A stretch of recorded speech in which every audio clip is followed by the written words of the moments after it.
नमस्कार, मैं ब्रजेश राजपूत विस्तार न्यूज़ के खास प्रोग्राम ऑफ द रिकॉर्ड में आपका स्वागत करता हूं। मध्य प्रदेश की राजनीति में दोनों उफान आया हुआ है क्योंकि कांग्रेस के नेता दिग्विजय सिंह का एक बयान है कि जिस तरीके से 2020 में कांग्रेस की सरकार गिरी थी उसको उन्होंने याद किया है और कहीं ना कहीं निशाना साधा है कमलनाथ पे। उसका जवाब कमलनाथ ने भी दिया है। उस पूरे घटनाक्रम पर बात करने के लिए हमारे साथ राजनीति के को बहुत करीब से देखने, लिखने और समझने वाले दो वरिष्ठ पत्रकार हैं, संजीव आचार्य जी और राजेश बादल जी। सर, आप दोनों का बहुत स्वागत है। और जिस तरीके से कांग्रेस की प्याली में जो तूफान उठा हुआ है, तो संजीव भाई, आपने बहुत करीब से देखा है सब कुछ, तो कैसे याद करेंगे उस घटनाक्रम को? क्या लग रहा था कि सरकार गिरेगी? नहीं, सरकार गिरेगी ये पहले दिन से तो नहीं लग रहा था, लेकिन ये ज़रूर है कि राजनीति में जो भी आता है उसकी महत्वाकांक्षा होती है। ज्योतिरादित्य सिंधिया की भी थी महत्वाकांक्षा कि मैं मुख्यमंत्री बनूंगा, और वो नहीं बन पाए और कमलनाथ बन गए। कमलनाथ बने दिग्विजय सिंह के सहयोग से। दोनों के बीच में जो साठगांठ थी उसका परिणाम था कि कमलनाथ मुख्यमंत्री बन पाए। तो पहले दिन से ये जरूर था कि सिंधिया जी अंदर ही अंदर सबको लग रहा था कि भाई नहीं बने तो वो नाराज़ तो थे ही, और फिर उनकी नाराज़गी इसलिए भी बढ़ गई थी, लोकसभा चुनाव हार गए वो। दिग्विजय सिंह जी ने जो कहा, उसके बाद कमलनाथ ने जो ट्वीट किया कि सरकार दिग्विजय सिंह चला रहे थे, ऐसा लग रहा था ज्योतिरादित्य सिंधिया को, और इसी नाराज़गी से उन्होंने सरकार गिराई। तो इसमें मैं मानूंगा कि थोड़ी बहुत सच्चाई है, क्योंकि आप देखिए प्रमाण, पहले दिन से ही सरकार बनी, दो होता है, एक डीजीपी होता है, एक चीफ सेक्रेटरी। दोनों दिग्विजय सिंह के थे, सब जानते हैं, मोहंती भी, वीके सिंह भी, और ये सबसे बड़ा प्रमाण था कि सरकार उनके नियंत्रण में है। फिर उन्होंने अपने बेटे को कैबिनेट मिनिस्टर बनाने के लिए सारे नए लोगों को कैबिनेट मिनिस्टर बना दिया।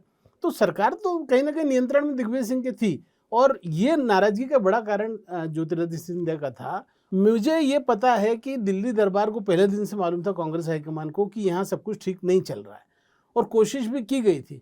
लेकिन इतना बड़ा कद कमलनाथ, दिग्विजय सिंह जैसे नेताओं का रहा है कि दिल्ली के दीपक बावरिया या दूसरे जो नेता हैं ये उस समय कर नहीं पा रहे थे।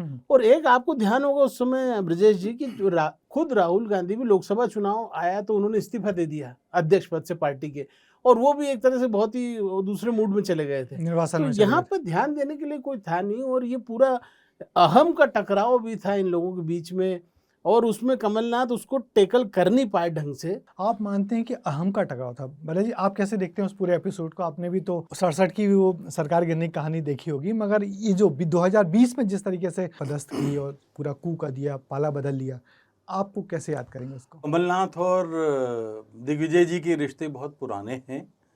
अब आप ये समझिए कि दिग्विजय के राजनीतिक गुरु अर्जुन सिंह, और अर्जुन सिंह को लाने वाले कमलनाथ, मुख्यमंत्री बनाने वाले। दिग्विजय सिंह को भी मुख्यमंत्री बनाने में कमलनाथ का बड़ा योगदान। तो कमलनाथ के प्रभाव क्षेत्र से दिग्विजय बाहर तो नहीं निकल सकते थे। हाँ, ये हो सकता है कि कमलनाथ ने जितना भरोसा उन पर किया उतना दिग्विजय ने उससे कहीं ज़्यादा उसका भरोसा ले लिया। लेकिन मेरी तो सीधी बात यह है कि भाई कितने ही दोनों की बात हो, अगर ज्योतिरादित्य सिंधिया पार्टी ही नहीं छोड़ते, अपने 21-22 विधायकों को लेके जाते ही नहीं, तो सरकार कैसे गिरती?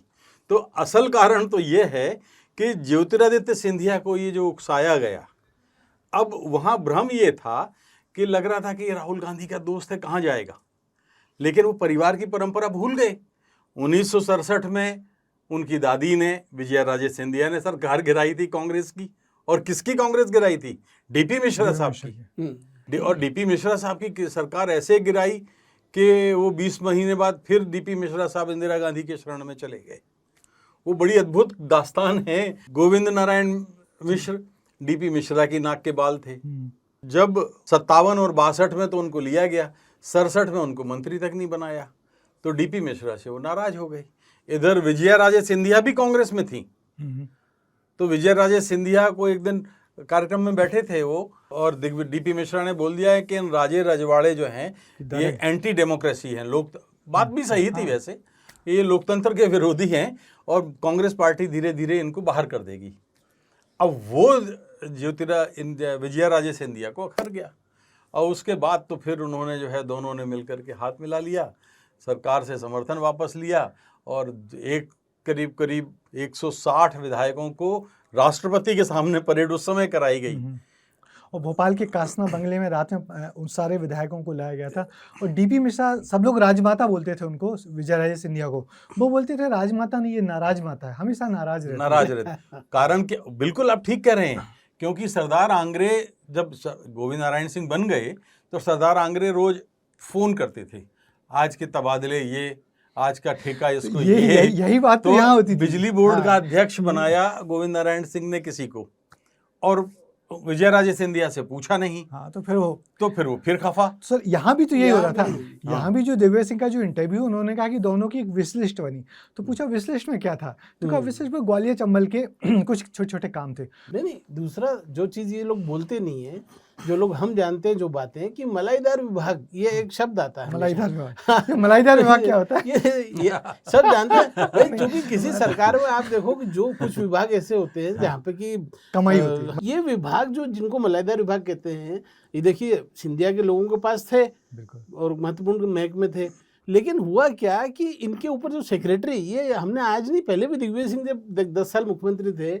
तो मंत्रियों को शिकायत रहती थी कि साहब हमारे डिपार्टमेंट का सेक्रेटरी सुनता नहीं है, प्रिंसिपल सेक्रेटरी, तो इनकी चलती नहीं थी। ये बात जा करके राहुल गांधी के यहाँ पे खुद परेड करवाई सिंधिया जी ने कि ये सब हमारे लोगों की चलती नहीं है, लेकिन उस समय राहुल गांधी यहाँ इंटरफेयर कर नहीं पा रहे थे, क्योंकि कमलनाथ किसी को इंटरफेयर करने ही नहीं देते थे। हाँ, ये बिल्कुल सच है।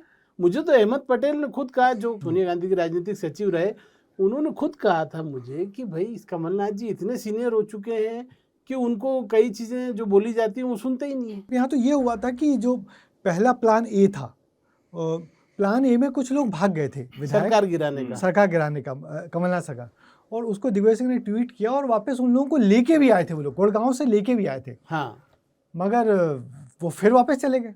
ये बात सही है, लेकिन जो अभी आपने कहा ना कि कमलनाथ इतने सीनियर हैं, इतने वरिष्ठ हैं कि मैं आपको एक उदाहरण बताता हूँ। 2012 की बात है, मैं दिल्ली में था उस समय, और अंदर खाने बात ये बिल्कुल स्पष्ट थी कि डॉक्टर मनमोहन सिंह अगर प्राइम मिनिस्टर रहेंगे तो कांग्रेस अब 2014 के चुनाव में नहीं आती। तो जिन नए नामों पर, संभावित नामों पर विचार हो रहा था, उनमें एक कमलनाथ का भी नाम था। तो अब जहाँ जो एक बंदा प्राइम मिनिस्टर के लायक समझा जा रहा हो और वो मुख्यमंत्री की अगर बात होगी तो उसमें कैसे अपना कोई दखल पसंद करेगा।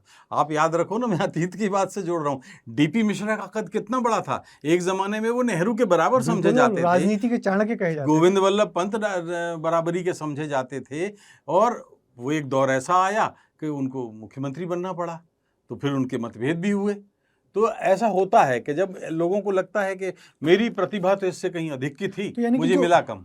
राजनीति में जो व्यक्तित्वों का टकराव होता है, तो यहाँ भी इस पूरे एपिसोड में हम 2018 की सरकार के इर्द गिर्द ही रहे, तो तीनों के व्यक्तित्व में टकराव हो रहा था, दिग्विजय सिंह, कमलनाथ और सिंधिया, और जिसमें दो एक तरफ हो जाते थे, दिग्विजय सिंह और कमलनाथ और सिंधिया एक तरफ हो जाते थे। तो शायद सिंधिया को ये छटपटाहट थी कि उनकी सुनी नहीं जा रही। देखिए, उसका कारण पता क्या है कि अर्जुन सिंह और माधवराव सिंधिया की कवि नहीं बनी, अभिनय करते थे, ठीक है, तो जाहिर सी बात है कि कमलनाथ की भी माधवराव सिंधिया के अगेंस्ट वो कैंप में थी।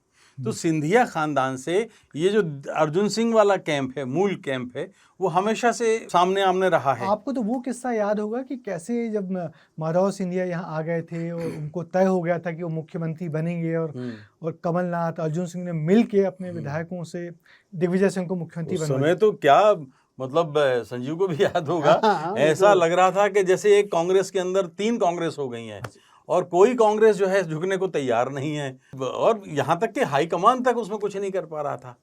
तो वो तो बड़ा अजीब सा मतलब दौर तो था। ये लोग इतने मतलब कहना चाहिए मध्य प्रदेश के नेता इतने ज़्यादा ये वो हैं, अनुभवी हैं कि ये माखनलाल पोतेदार और बूटा सिंह जैसे लोगों को चला देते हैं, ये उनको भी घुमा दिया। उस समय आप ये देखिए कि अर्जुन सिंह जी नहीं चाहते थे दिग्विजय सिंह बने, ये अंदर की बात है, सब जानते हैं इस बात।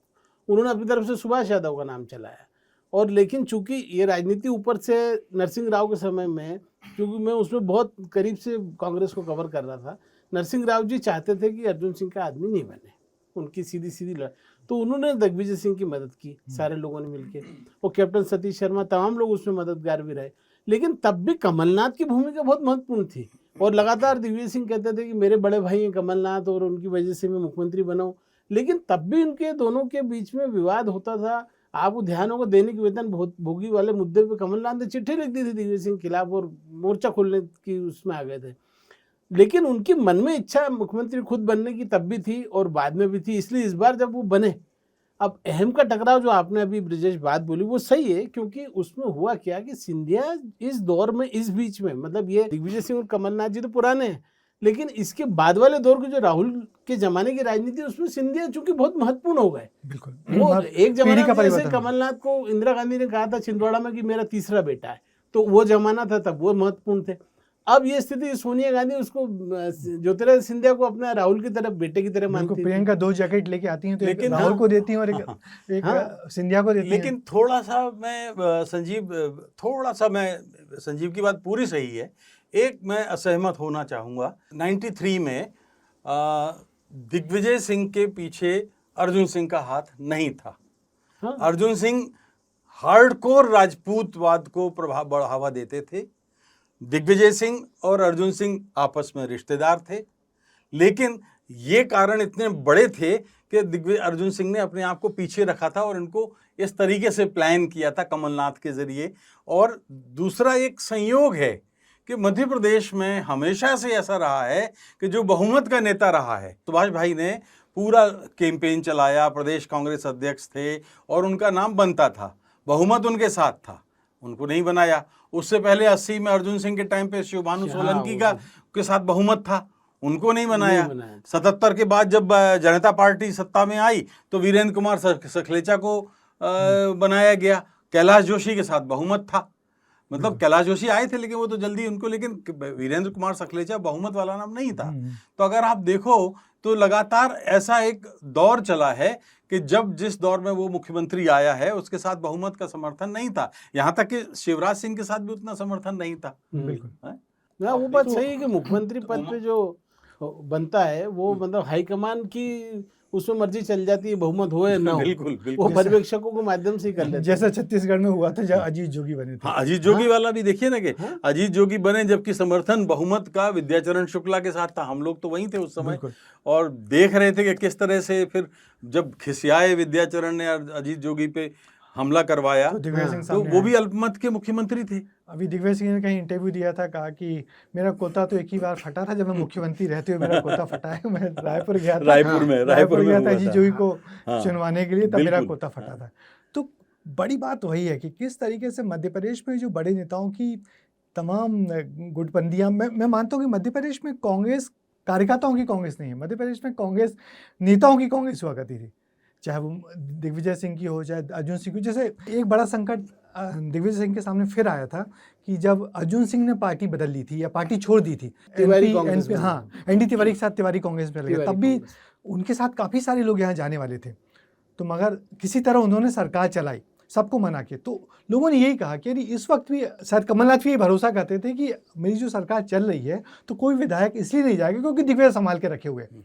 जिस तरीके से 2018-20 में सरकार गिरी तो क्या लग रहा था कि सरकार इस तेजी से गिर जाएगी?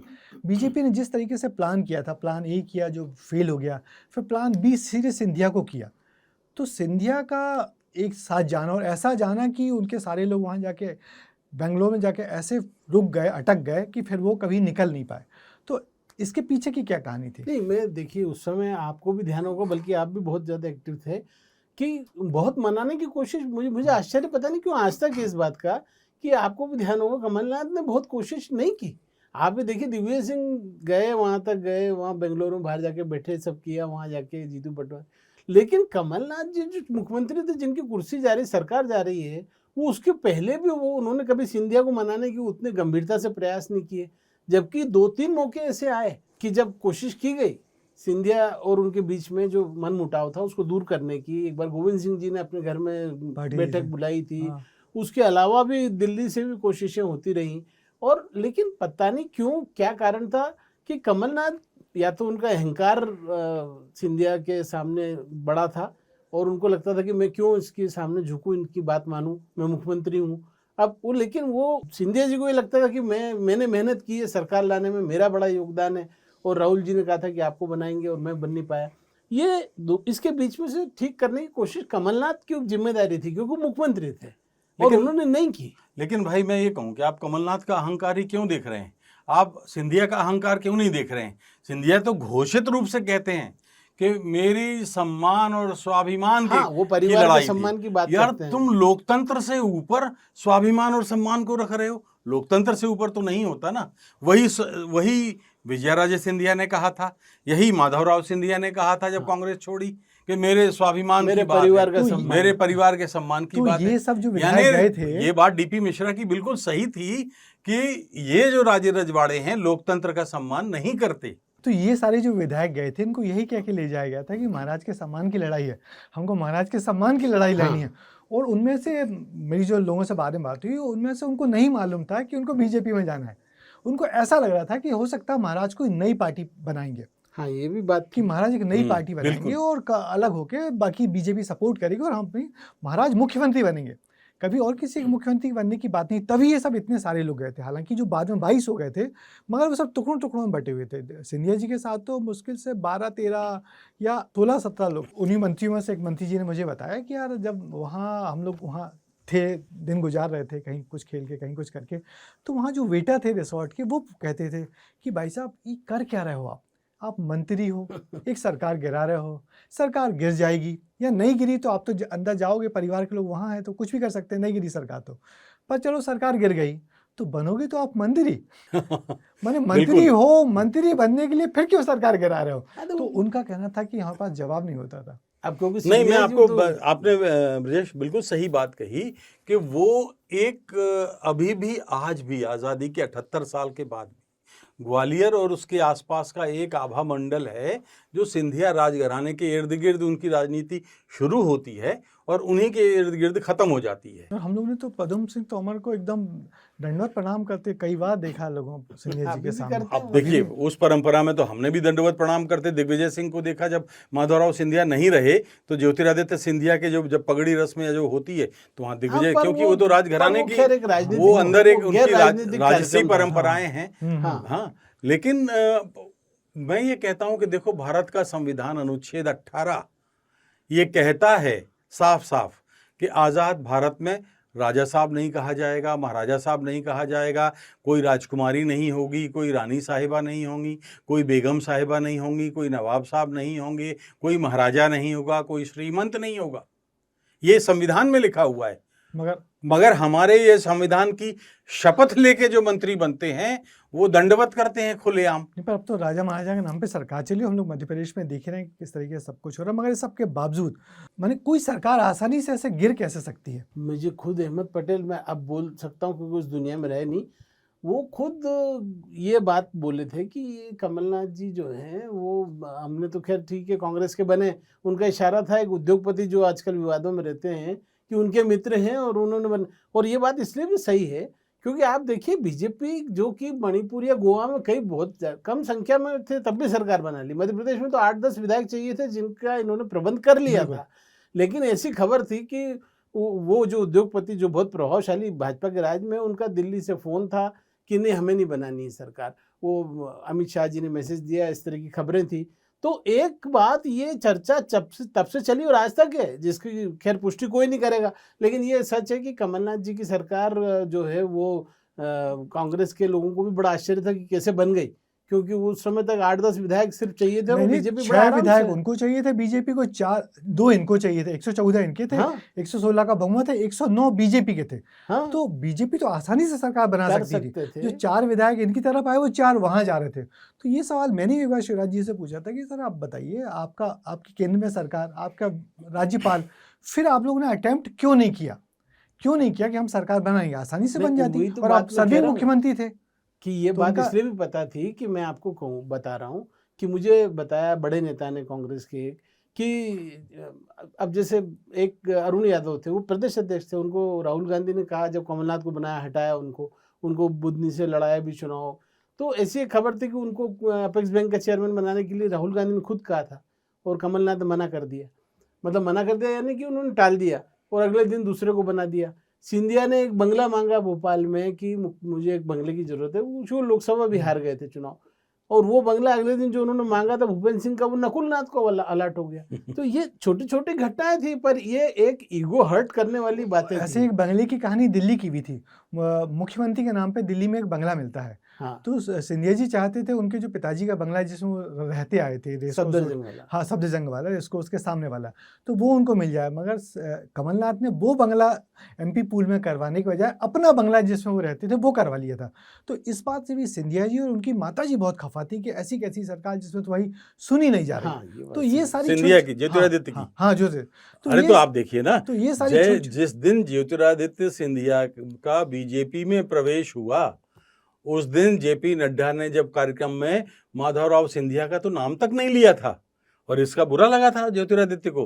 फिर अगले दिन उन्होंने शिवराज सिंह चौहान से कह करके एक तस्वीर रखवाई थी बीजेपी दफ्तर में जब वो यहाँ आए, जब यहाँ आए थे। हाँ, तो तो लेकिन आज भी भारतीय जनता पार्टी माधवराव सिंधिया को याद नहीं करती। अब ये सम्मान और ये स्वाभिमान और ये शान ज्योतिरादित्य सिंधिया को नजर नहीं आती कि उनके पिताजी अब कहीं अतीत में, कहीं अब क्या कहूँ मैं, माधवराव सिंधिया को कौन याद करता है। नहीं आप, मैं छोटी सी बात याद दिलाऊं, अभी ग्वालियर में कार्यक्रम उन्होंने सिंधिया जी की याद में जो किया था वो भारतीय जनता पार्टी ने किया वहाँ।